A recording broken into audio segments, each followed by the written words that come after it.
All of us in Bulls Nation are trying to figure out what can we do regarding our Chicago Bulls as they have been recently stinking up the joint.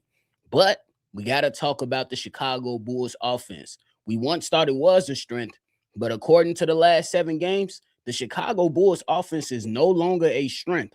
We got to talk about the first 7 versus the last 7 games for your Chicago Bulls. We got more injury updates, this time with Ayo Dosunmu, and Josh Giddey makes the top 25, under 25 list according to ESPN.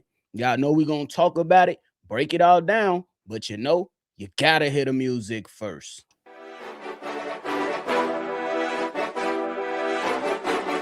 Cognac. Gang.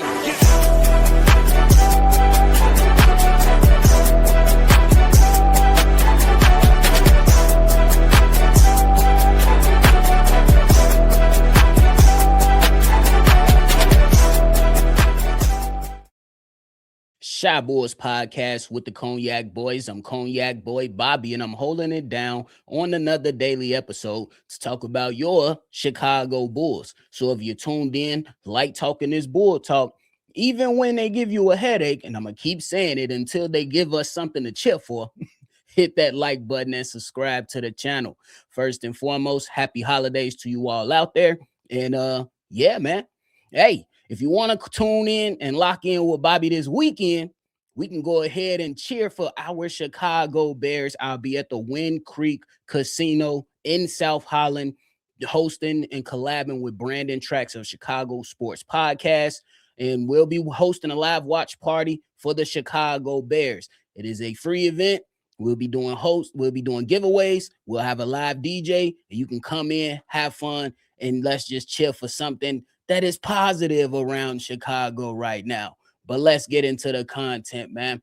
So we know where we are with the Chicago Bulls, man. And for what it's worth, we got to continue to break it down to see what are some of the glaring issues for the Chicago Bulls. The Chicago Bulls have struggled mightily defensively, and come to find out, once thought that the offense was a strength of this Chicago Bulls team, it is now in the last 7 games a flaw that the Chicago Bulls need to try to adjust as soon as possible. Well, we look at it. We seen, since Kobe White has come back, the Chicago Bulls have looked different. Since injuries have continued to pile up, the Chicago Bulls look different. Billy Donovan coaching decisions has hurt the Chicago Bulls team. And when we talk about the last 7 games of your Chicago Bulls, the stats read as follow.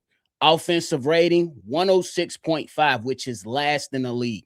Points per game, 107.6, which is 29th in the league. 3-point shooting percentage is 33.2, which is 26 in the league.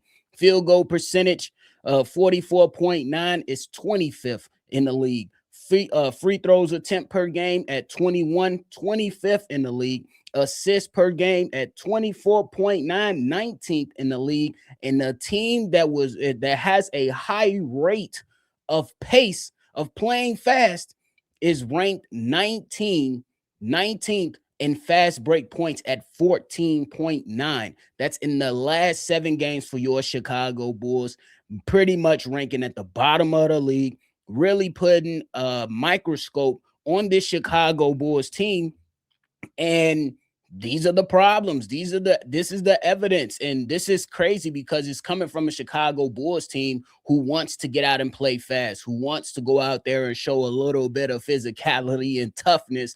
But what we once viewed their offense as being a strength, it is no longer a strength, at least in the latest stretch of games for the Chicago Bulls. And in comparison, the first 7 games of the season, which some people could take with a grain of salt, or some people may not have taken it seriously, or some of us, including myself, felt like it was a good sign for the Chicago Bulls to go out there and do a number of things. In comparison to the points per game at 107.6 that had him at 29th, the Chicago Bulls was putting up 120 points per game.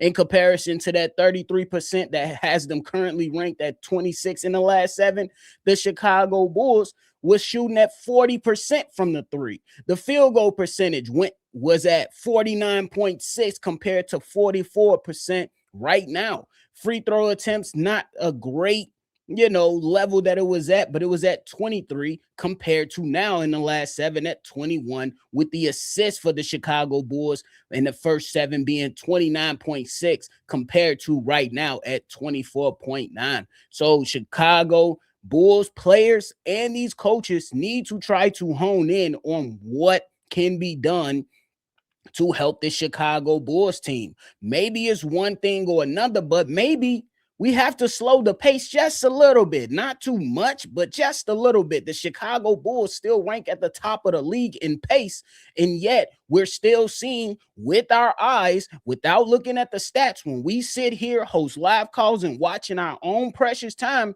they're making a bunch of bonehead turnovers throughout the entire game.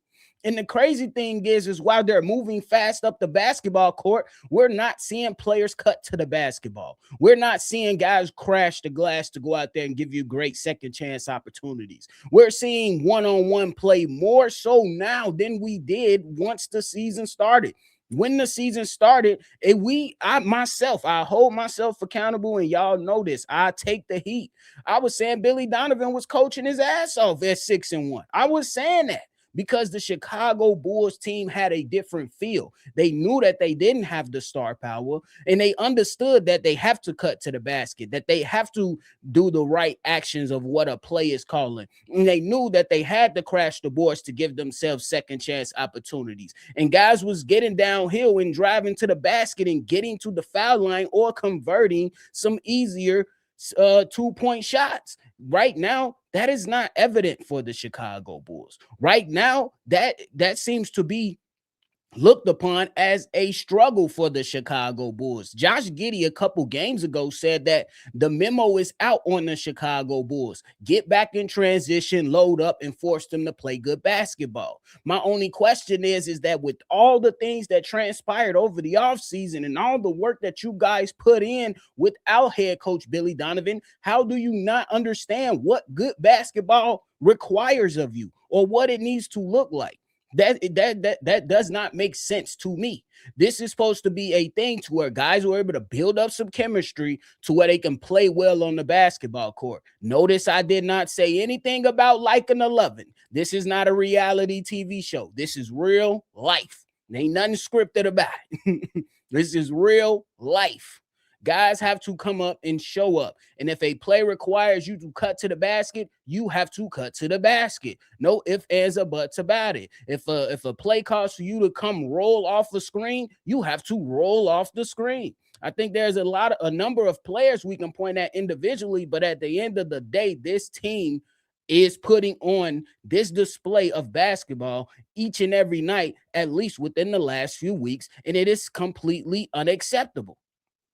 It's completely unacceptable. This is something that we can't continue to do. I'm not saying that the Chicago Bulls are going to go out and suddenly turn it all around and then just go on a crazy hot streak, but at least give us something to cheer for. At least give us something to be like, all right, you guys play hard. I kind of find it quite funny that after the last loss, Billy Donovan said we played basketball in a way that we can somehow find sustainable. I don't know how. I don't know if Billy Donovan is confused. It didn't look sustainable to me, at least in that fourth quarter, to where you guys let the game completely slip out of your hands and were completely outmatched. Billy Donovan, I encourage Billy Donovan to look internally to see how can you make adjustments to help this basketball team. I'm not going to pick on said players, but when certain players have it going, ride the hot hand. These are young guys outside of a couple players. Allow these guys to run and ride the wave until the wave settles. And then you go out there and make your adjustments. And when you go out there and make your adjustments, if you insert some people in the lineup, you got to pull them. You got to pull them. This product that's been placed on the basketball court is unacceptable. And if this does not improve, I will continue to encourage people to stop showing up and wasting your precious dollars on this team. The only way you should be spending money on your team is if you have a streaming service to watch the games. That's my personal opinion. And some people will argue that they don't want to go that route. Wink, wink. The hell is you talking about? But I think that the Chicago Bulls, what you at least should have something that you can lean on. And right now, these guys are on the floor. Right now, these guys are on the floor. How do we once looked at this Bulls offense as being not the greatest in the league, not the best in the league, but something that can help a young team be the best that they can be. And then you clean up on the defensive side, because that was the goal this offseason. It was to improve the defense. We quote unquote had our playing style in place and we're playing the way that we want to play. And suddenly that's all gone according to the stats, because the stats say that you are trash. That's what the stats say. So let's go out there and see if we can get ourselves together. Maybe against the Cleveland Cavs tonight, the Chicago Bulls can position them better, and maybe they play up to the competition instead of playing down to the competition and looking mediocre. We'll see what happens with that. I don't know the injury status of Donovan Mitchell currently, if there is one, but I know he gets up to play the Chicago Bulls. So will the Chicago Bulls come to play? We'll see. But now we move on and talk about more injury news. There are not 11 people on the damn injury report like it was like a week ago.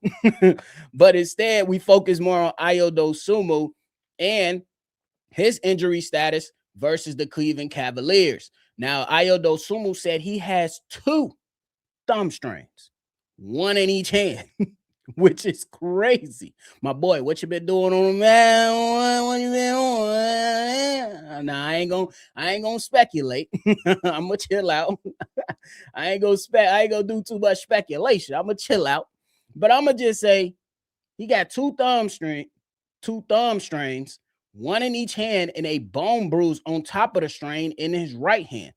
And he is listed as questionable for the game tonight. So we'll see what Ayo Dosunmu is prepared to do. And I guess we just got to roll with it. These injuries have been a thing all season long, but I still don't feel like it's an excuse to not play hard. That's just how I feel. Nobody is expecting you to go 10-0. Nobody is expecting you to blow teams out, but show effort, show heart. Let's go out there and put on, our best foot forward on the basketball court to give ourselves a chance. And then you may see some of these games flip in your favor. But if you come out lackadaisical, not showing effort, you're going to get wiped off the floor. So let's see what happens tonight. Now we moving into our last topic of the day, which is Josh Giddey.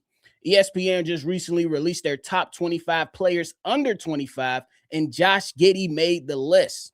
Josh Giddey came in at 23 on the list, and that places him ahead of players like Asor Thompson and Reed Shepherd, and behind players like Alex Sarr, Jalen Suggs, and Dyson Daniels. The crazy thing is that I found out on the list is that they have some rookies ahead of Josh Giddey. Those rookies include VJ Edgecombe, Dylan Harper, and Con Knipple. Now I'm like, hey, is that really an argument right now when the Chicago Bulls look like this? Is it? It's just tough to argue when the results for your basketball team, you're not impactful enough. When you see, Dylan Harper do his thing, VJ Edgecombe do his thing, you can argue Con Knipple a little bit with the Charlotte Hornets, but as an individual, you look really damn good.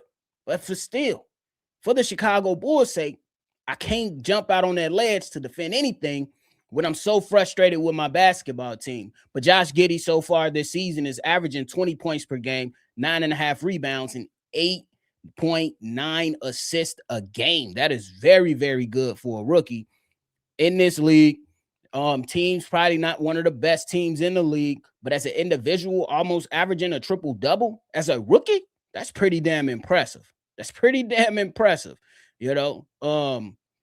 Oh shit, excuse me. I'm reading Josh Giddey stats. My bad. I just had a brain fart. Excuse me. Those are Josh Giddey's numbers. Excuse me. I'm sorry. Josh Giddey is average damn near triple-double. Excuse me. My apologies. Josh Giddey is damn near averaging a triple-double, which is pretty damn good for him. And yeah, your boy just tripped up. But excuse me for that. We don't have too many of those mistakes. Excuse me. But I think that's still really impressive for Josh Giddey as a player who was once counted out. Still has his doubts around Bull Nation right now. And to damn near average a triple-double is pretty damn impressive. It's just that you want to see some of those stats be more impactful to help you win some more basketball games. I understand your supporting cast it should be a little bit better. And I'm not saying that the Chicago Bulls have to completely build around Josh Giddey, but you got to provide him some reinforcements for defensive purposes, for slashing purposes, and a big that could become a lob threat and help clean up the gas a little bit once once Josh Giddey is diving into the basket and driving down the lane. So those are one of those things to where you look at Josh Giddey and say, damn, bro, you damn near averaging a triple-double. Kudos to you. For real, for real. But hey, we'll see how further up Josh Giddey can go, only 23 years old.